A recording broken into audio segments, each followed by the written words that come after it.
Well, it's been a long day one of the Auto Expo and we are wrapping up, but we still have this podcast to do. And with me is Karthik Singhi to talk two wheels and two-wheel action. So Karthik, how many two-wheelers did you see today? How many new launches? How many new concepts? Well, there's a very interesting question there. How many new launches? Actually, we've had only one launch today in the world of two-wheelers, and that was the Honda Navi.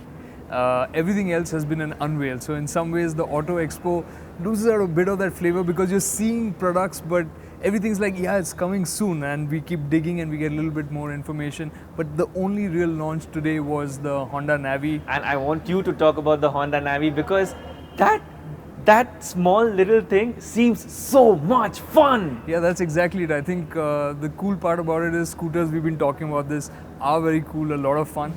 But the interesting thing is across the industry, whoever I've been talking to today, the common theme has been they have seen the growth of scooters and how well scooters are doing in the market, but at the same time they understand that it will at some point plateau. So everybody is looking to kind of innovate, to take the game forward. So we've seen it with the Honda Navi. We saw that little concept from Benelli. We saw Suzuki bring in their all-new Access, which looks very similar to the outgoing scooter.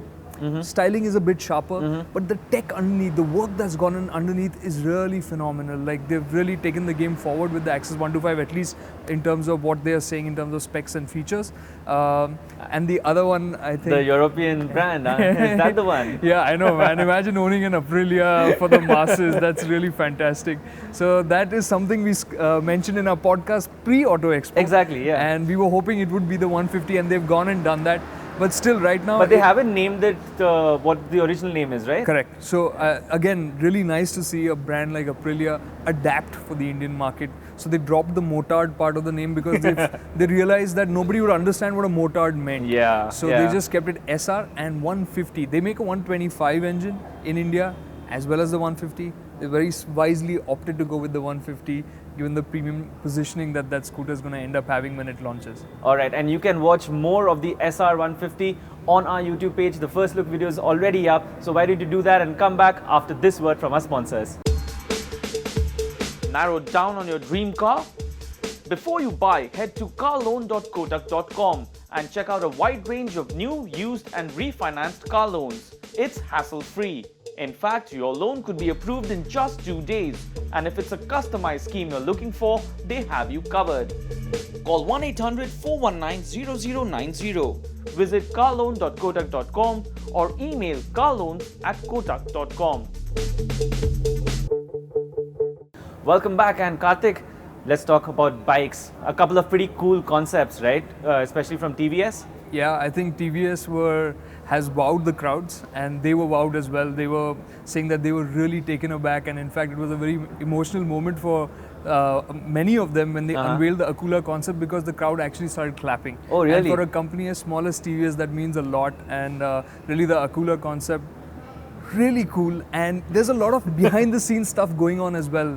There's, you know, how they might be partners with BMW, but there's a gamesmanship also going on. So the BMW guys who came over and saw it, and they were like, oh man, that's pretty cool, you know. So there's like, these guys are really pushing the boundaries with what they are doing. So the G310, that might be the platform, but TVS, what they've done with the fully fed version, that's their work. The carbon fiber work, everything was done here by Indian engineers, and this might be a concept, but that is a precursor to the fully fed bike that TVS intend to bring by the end of this year. And they're very clear that they wanted to bring a fully fed bike because that's the kind of positioning TVS wants to take their brand to, and that's the way to take it forward. Besides TVS, any other fancy bikes that you that caught your eye? Yeah, I think the one that I had my eye out for was the Honda Africa Twin, of course, the CRF 1000L. But again, the disappointment is that it's an unveil for now, it's not a launch. And while it will be assembled in India, you know what, going by what we saw with the CBR 650F, we're not expecting very aggressive price tags. Anything south of 13 lakh rupees would be fantastic, I think, for that bike. And on another note, a lot of people were talking to us earlier with our earlier podcast asking about Hero.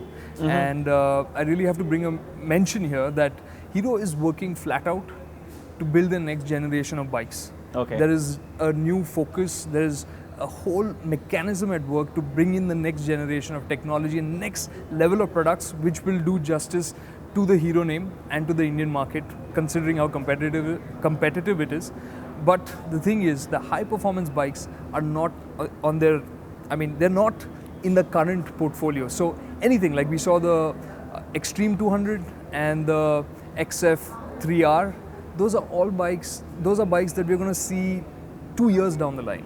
I mean, that's the earliest that we'll see. The first one would be the 200. So people are asking about the HX 250R and things like that. I'm sorry, things are definitely not in the fast forward mode. I know we saw it 2 years back at the Expo, but it's not quite here yet. So stay tuned for all the updates and for all the news from the Auto Expo 2016 only on Autocar India.